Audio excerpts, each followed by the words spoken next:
Good afternoon and welcome to Nutmeg Sports here on the HAN Network. Frank Granito alongside Kevin Coleman. Welcome back. Glad to have you in studio for the first time in 2017. Yeah, Happy New Year, Frank. I'm looking forward to an exciting 2017. Should be a lot of fun. And Kevin, we had an exciting start to our sports broadcast last night. We got to see the West Hill Vikings and the Bridgeport Central Hilltoppers. Our first look at the two-time defending FCX champs, and they looked the part last night for the first time this year. This is a well-balanced team, Frank. This is a really good-looking team. I was impressed with what I saw last night, their first home game of the season, and they came out really strong, and they really pushed the pace, especially with those 2 point guards. They came out strong and they came out fast. They jumped to an early lead, forced a lot of early turnovers, and they also put Bridgeport Central into foul trouble early. And when they got into the bonus, they converted at the free throw line. Kevin, we're going to go through all of the games from last night, and there's going to be one recurring theme that I think we'll see throughout the entire season. The teams that make their free throws are going to be the teams at the end of the finish line when we get to the playoffs this year. Yeah, and speaking of West Hill, what we saw last night, 18 of 23 from the line. That is a great stat. If you can do that, there's a good chance you're going to win that game. And what Coach Howard said after the game was, our big key is we like Tyreek River to drive the lane, get to the line, get the three-pointers. That's their weapon, and that's really going to help them throughout the season. And speaking of three-pointers, they had 9 three-pointers, did the Vikings on their way to a 73-56 win. It was a strong start. The Vikings had 4 players who scored in double figures. Central falls to 0-2 now. They've haven't won a game since the 2014-2015 calendar year, Kevin. And it was not the effort that Coach McLeod wanted from his players last night. It was not. It was a tough way to start the year. But you know what, Frank? I saw some things that I really did like with this Central team. The Hilltoppers actually came out, played well in the first 5 or 10 minutes or so, put the pressure on. They were keeping pace with the Vikings. Unfortunate they came off with the loss there. Obviously the foul trouble really did hurt them. And that's where the Vikings are going to come up huge. And from the foul line, they're going to be there. That's their bread and butter. And for the Hilltoppers, just stay out of foul trouble. Keep your feet, get some points on the board. I think they're going to get a win this year. There's no chance that they're going to go again without a win. They're going to bounce back. I think it's a very talented team. I thought that the score was not indicative of how well they played. It was an off night. There were some turnovers. They had 3 offensive fouls on 5 possessions in the first 4 minutes of the game, which really handcuffed the offense in the way they wanted to run the floor. You saw this with both teams last night. They wanted to get out in transition. It was a fast-paced game, trying to turn missed shots and turnovers into quick points. And in the end, it was the Vikings who ended up coming away with the victory because they were more successful and were able to hold on to the ball more than the Hilltoppers did. Yeah, Jahani Graham, impressed with him. We talked about him during the pregame that he was going to be a factor, and he really was on the boards. It was a lot of fun, and let's let you take a look now as we look at the highlights from last night's game between West Hill and Bridgeport Central. Good evening and welcome to the HAN Network's coverage of high school basketball. We are live at the gymnasium at West Hill High School as we get set for an FCX matchup. Tyreek River controlling. Kicks it out. Dardis now goes to the floor. Open 3 look, and it's knocked down off the bench by Jared Yagubian. Pretty play there. To go, and now quickly the other way come the Hilltoppers again. Crossing over, left hand no good, but the rebound put back falls, as converting that time was Raheed Walker. Yeah, Raheed Walker, he's got 4 points so far. He's quickly got 5 points to start the second quarter. Washington lost it, and it's turned over again. Kicked outside, Dardis for 3. Got it to go, and a quick timeout taken by Coach McLeod. An 8-0 run to start the quarter. There as it finds Lasicki to keep the possession going. Oh, Dardis spins around, knocks down the 3. What a pretty play. Almost a big turnover for the Hilltoppers, but a nice job by Dardis. That's just textbook posting up right there down in the paint. 3-pointer rattled home, getting that one to go. That was Raheed Walker. A little no-look pass that time. Dardis feeling it from 3 feet behind the arc. Come on, young man. Feed him. Plain and simple. Keep feeding the shooter. It swooshes right in. Good look there. 3-pointer answered as knocking down this one was Lembino. And it's just all smiles right now as the Vikings can do no wrong, Kevin. They're unconscious right now. 16 points for Dardis. He is the leading scorer on the night. The final score, West Hill 73 and Bridgeport Central 56. You saw, Kevin, at the end of that third quarter, it was actually a 30-point game in favor of the Vikings. Central went on a 19-0 run to start the fourth quarter. The Vikings only scored 5 points in that final quarter, but Coach White was able to take his starters out with plenty of time left in the third. There was that inexperience and the youth on the court for the Vikings, and it was a great opportunity for them. They get to play in the game. The Vikings had 9 players score, but were you a little concerned at all seeing how lackadaisical the team got at the start of that fourth quarter? Not necessarily. You talk about the mindset. Yes, is it a concern that they start off a little lackadaisical? Yes, but they really picked it up. I mean, you saw it in the highlight. They were draining 3-pointers. You gotta, if you're Coach White, you have to be happy and excited about that bench that he has, the depth that his Viking teams have. They have some guys who can really shoot the three. 9 different players scoring for West Hill.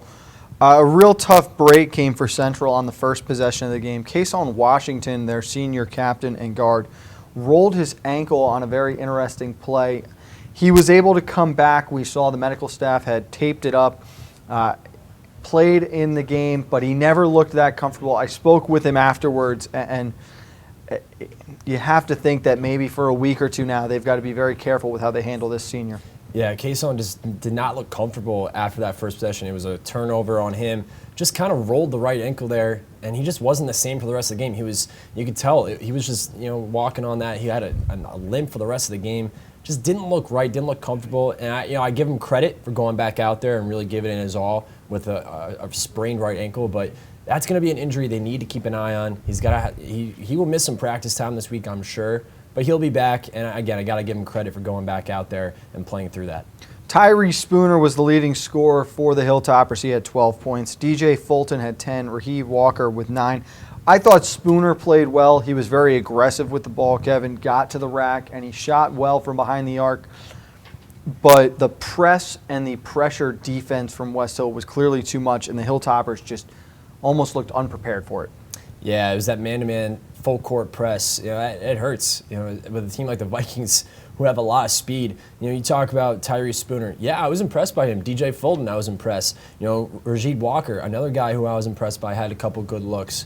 Just wasn't enough for the Hilltoppers. You talk about that press, and boy, that's going to give some teams some nightmares this year. Before we go to break, Kevin, let's talk about the West Hill team now. They're 2-2 on the year, 1-1 in the conference, and obviously the majority of the schedule coming up ahead of them. Where do you think they stand within the conference right now after this game? That's a great question. I mean, it's still early on. I still like the Wilton Warriors, Trumbull Eagles. Those two teams I think are going to be really strong. You talk about Danbury, that's another team. This West Hill team, we talked about last night during the broadcast. They were a 6 seed. They ended up winning it all. I could see them finishing off around the 6-7 mark. Hey, they could end up being a 1 seed for all we know. It's still early on, I think, but sign of life there from last night. I was really impressed by the Vikings. You mentioned Trumbull, Danbury, Wilton, some of those teams at the top of the conference. We had almost all the teams in the FCIAC in action last night. There were a couple of stunners that were played. We're going to have the scores and recap from the rest of the games when we get back from the break. You might be surprised at a couple of these results. Kevin and Frank here for Nutmeg Sports. We'll be right back with more after this on the HAN Network. At Hoyt Livery, our goal is to always... Sam, what are you doing? We're filming a commercial. I'm checking out the new Hoyt on the Go app.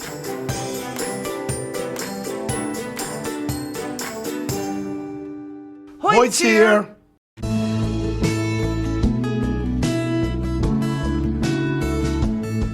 My company developed Tranquility Mind and Body Wellness Spa 13 years ago. The building had 2 huge Olympic-sized pools in it. Builders would come, take a look to develop, and no one really knew what to do with it. Milford Bank saw our vision, and they jumped right in. They were the bank that we needed to come behind this hometown project. My name is Tina DeNaples, and I choose to bank with Milford Bank. Member FDIC, Equal Housing Lender.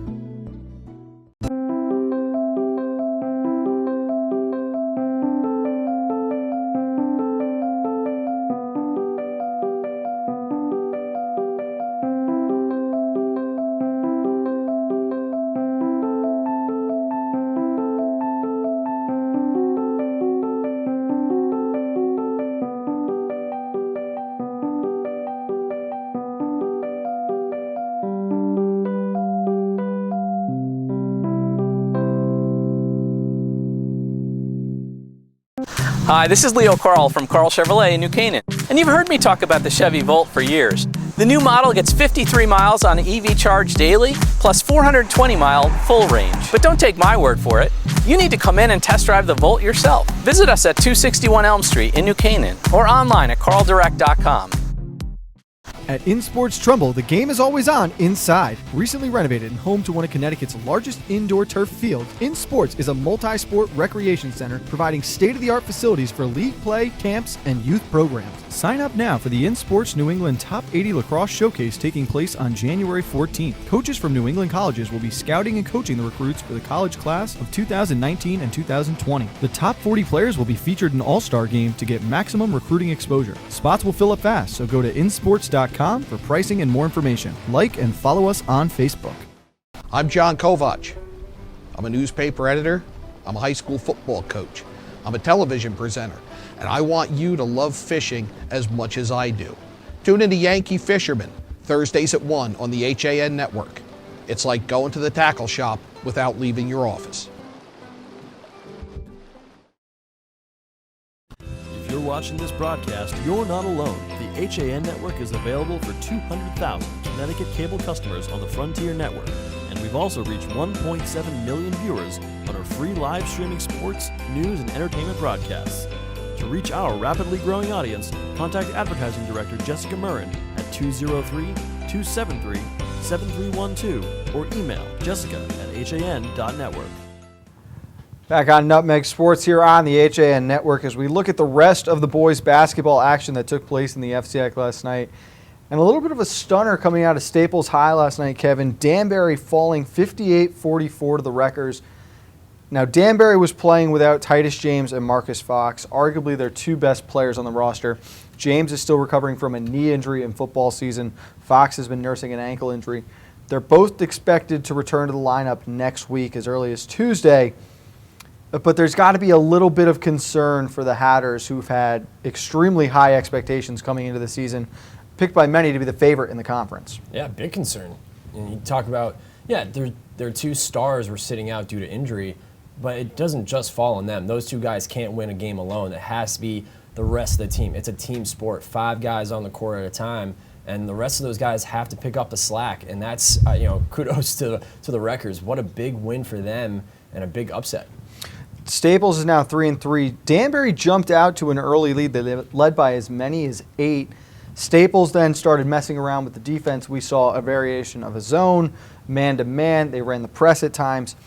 The Hatters were held to 32 points over the game's final 28 minutes, which you're not going to win a basketball game that way. You're not. It's really is surprising considering how good this Hatters team was coming into the year. A lot of people thought, but boy, talk about this Staples team. I think they're going to surprise a bunch of teams this year. They have a lot of speed. We know they can shoot the three too, and they talk about that press again. It kills teams. Jordan Allen was the only Danbury player in double figures. He had 12 points. Tyler Scalzo had 9 points. For Staples, Seidman with 23 points, 15 of them coming in the second half. Max Sussman hit 5 3-pointers. Sean Pritchett had 12 points. Here's that stat again. You're going to hear it all day, Kevin, all season long. Staples was in the bonus by the time the fourth quarter started. They were 11 of 15 from the free throw line in the fourth quarter. Again, you're going to win those games.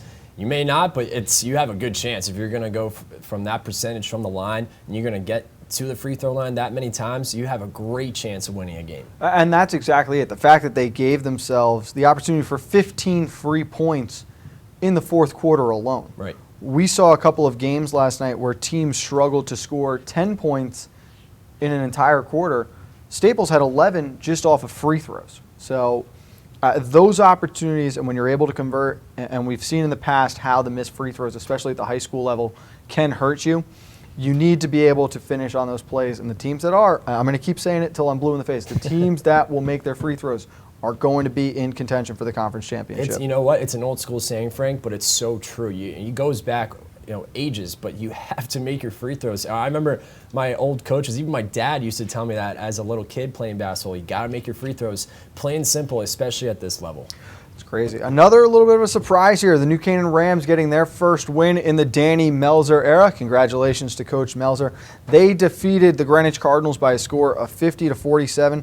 The Rams were trailing 47-46 with 15 seconds remaining, Kevin, before Luke Crawford finished off a huge and one opportunity to give them the lead.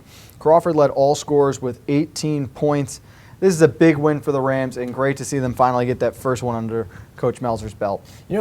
The thing about the New Canaan Rams, and especially the Greenwich Cardinals as well, these are two scrappy basketball teams. They know how to play defense. I mean, just look at the score, 50-47. These teams know how to play. They rebound. They play the fundamentals. They may not have the top scorers, maybe like a West Hill or a Danbury, but they can get in. These are the teams that can really cause some trouble later in the season. Maybe a little Cinderella story can flirt up with one of these teams, but congratulations to New Canaan Rams on a nice win against the Cardinals. You mentioned the defensive effort from both these teams. The Rams holding Greenwich to 47 points. The Cardinals were averaging 63 points per game coming into yesterday's matchup. Only one player for Greenwich in double figures. That was Connor Harkins. He had 14. Luke Crawford, Tim Russo, and Tyler Sweeney all scored in double figures for the Rams. I got to talk with Coach Melzer a little bit in the offseason, and we talked with Chris Mad Dog Russo before the Turkey Bowl about what he thinks of this New Canaan program now. It's a team that they don't think in year one will exceed expectations or make this Cinderella run, but they will win the games they're expected to win. This was a game I believe they stole. I think Greenwich would have been a favorite. They had them down the stretch, but the Rams went ahead and stole this one, which was big after they let one get away last week. And that's where I go back to saying that New Canaan, again, scrappy team, they could cause trouble to 500 to good teams this year. I think they're gonna give teams a hard time, especially with the top teams in the top 5. You don't want to face New Canaan. You don't want to go in there thinking you're going to win the game, especially against the Rams, going into that game. But, the Cardinals, again, they'll bounce back from this loss. It's early in the season again, Frank, but this is a big win and a confidence booster for the Rams. And most importantly, we're very early in the conference season. Both these teams sit at 1-1. Everyone is still very much in contention. No one has been eliminated or separated themselves yet. But one team that might be separating themselves, Kevin, is the Wilton Warriors. They had a 40-point, 74-34 victory last night over Norwalk. For the second time in the last 15 years, the Warriors have started 5-0. The only other time was back in the 2014-15 season. They would lose their next game against Trumbull. They have a huge opportunity now to move to 6-0, playing against New Canaan next. They're outscoring their opponents by 25 points per game. They're so hot right now. And I think it was our producer Josh compared them to the Golden State Warriors. No pun intended, but this is a very good team, and considering that maybe it was director Eric Gendron, excuse me, but this is a Wilton Warrior team that is going to be strong for the rest of the season, and look out for them. But again, they're playing the Rams next game. Be careful if you're Wilton. You don't want to go into this game with too much confidence. Be careful. But Wilton Warriors are definitely going to be the team to beat. And our director Eric Gendron comparing the Warriors to the Warriors of Golden State. They hit 11 3-pointers in last night's game. 7 different players hit a 3 for Wilton. They are a very talented team right now. It's an experienced group who's at the top of their game. 25-8 at the end of the first quarter. They were up by a score of 40-14 at halftime. So as well as their scoring, they're getting it done defensively as well. And against a Norwalk team who we saw last week, I actually liked some things that I saw out of that Norwalk team. Yes, they lost to Brian McMahon by double digits, but they're still a strong team. I think, going into the later in the season, this is going to be a good team. I know Eric is our director is a little upset with me. I'll make it up to him later. But this for the Wilton Warriors, a big win against a great Norwalk team. New Canaan, good look out for them. Norwalk has lost 3 of their last 4 games. They were held to 1 field goal and 6 points in the second quarter last night. You mentioned how they lost by double digits to McMahon. Well, McMahon is making a habit out of these double-digit victories. They knocked off Fairfield Ludlow last night by a score of 70-50. I think one of the top 5 players in the conference, Eric Day, went off again last night, this time for 31 points. The young man can get it done, drive into the rack in the mid-range, and he'll hit the 3 ball. He is a tremendous all-around player, and he is really off to a great start here in his senior season, Kevin. Off to a great start, and I got a chance to interview him after the Holiday Classic when they won against Norwalk. So humble. I was so impressed with how he spoke. You know, he's a team player, but man, he went off last night, 31 points. Very impressive. We got to see a glimpse of what he can bring to the table last week. And again, I think he's going to continue to do that all season long. And don't forget Matt St. Louis as well, another strong player as well for the Brian McMahon. St. Louis had 18 points. He scored 9 in a row at one point in time to give McMahon a 19-2 lead. Day scored 6 of the first 7. For Ludlow, only 19 field goals all game. They were 10 of 20 from the free throw line. Not good enough, Kevin. It is not good enough.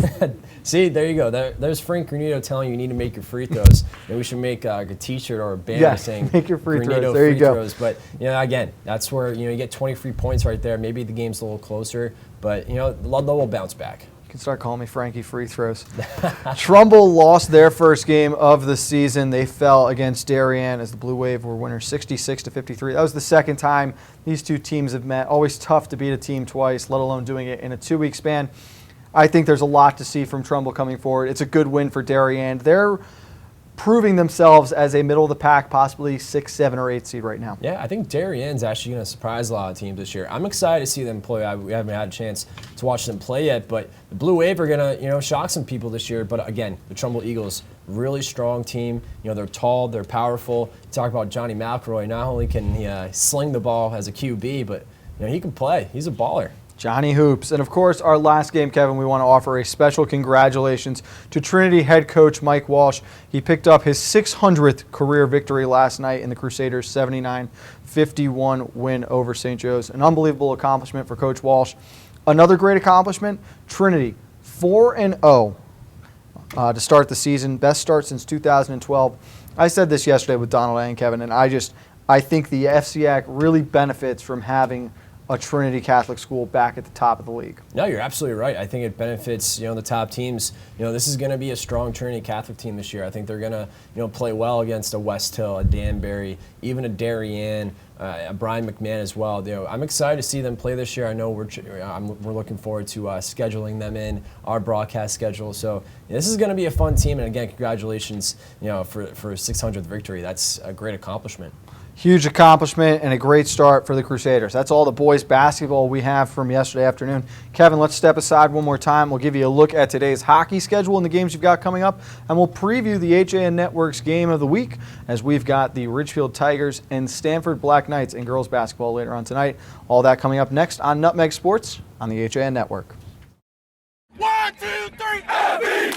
You know! I want to find out how good I am. Yes, sir! If you relax, you get blown out. Let's get it done! Let's get it done! What can you take advantage of right now? Again, come on. I can push myself way beyond what you think. Pressure technique. Bring it back.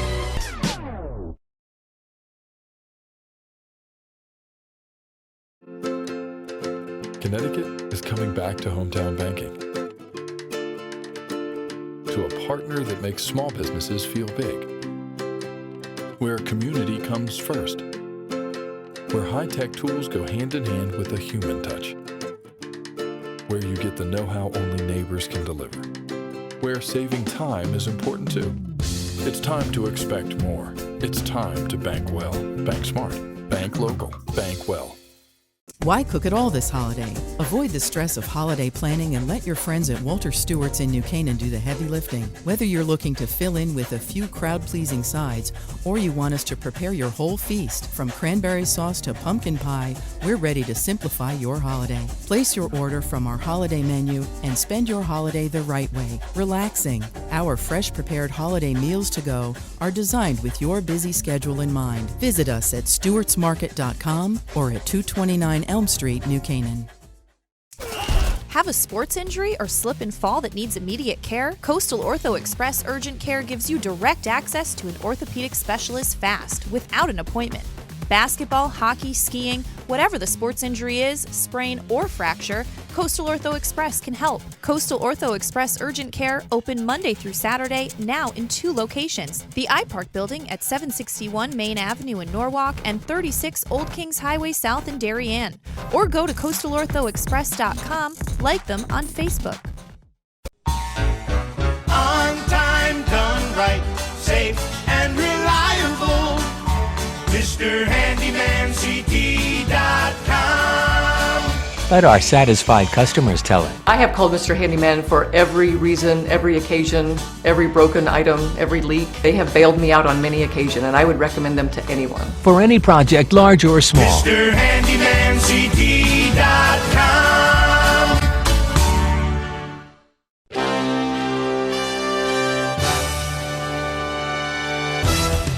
Give your day a jumpstart with the latest news, sports, weather, and more on Coffee Break, live on the HAN Network, weekdays at 11 a.m.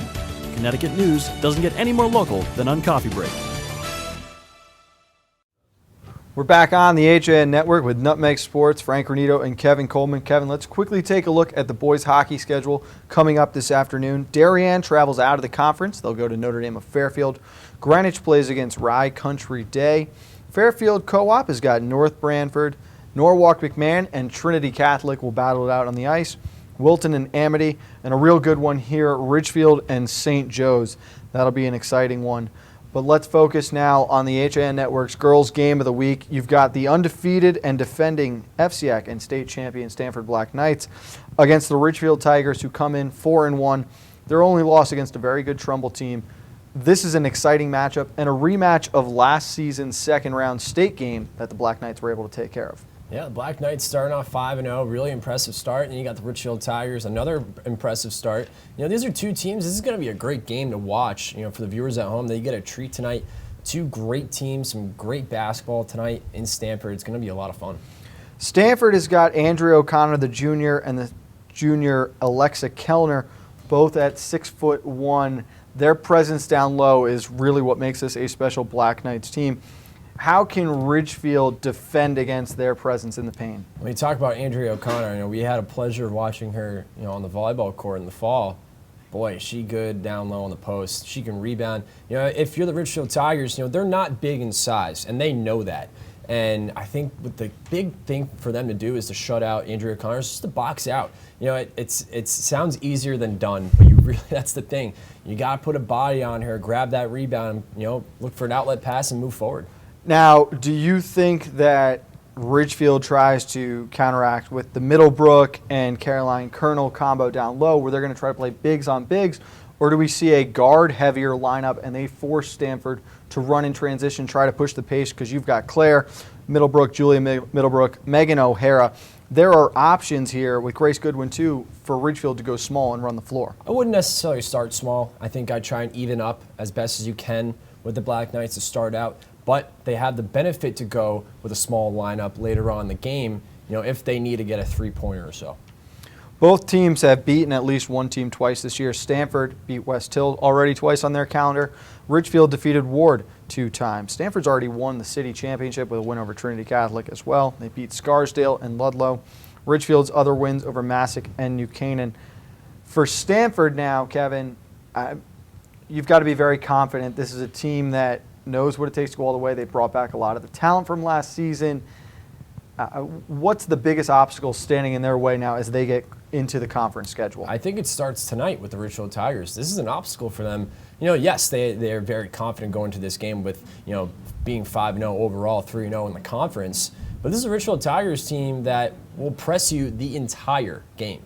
This is a quick team. They can dribble the ball. They can take care of the ball, not make turnovers. So if you're the Black Knights, this is the obstacle at the start of the year. And this is actually a great opportunity for them to kind of see where they are start the year and for the rest of the season to go on. And it's going to be huge for both these teams with their positioning within the Western Division. Ridgefield already has one loss in the West Division.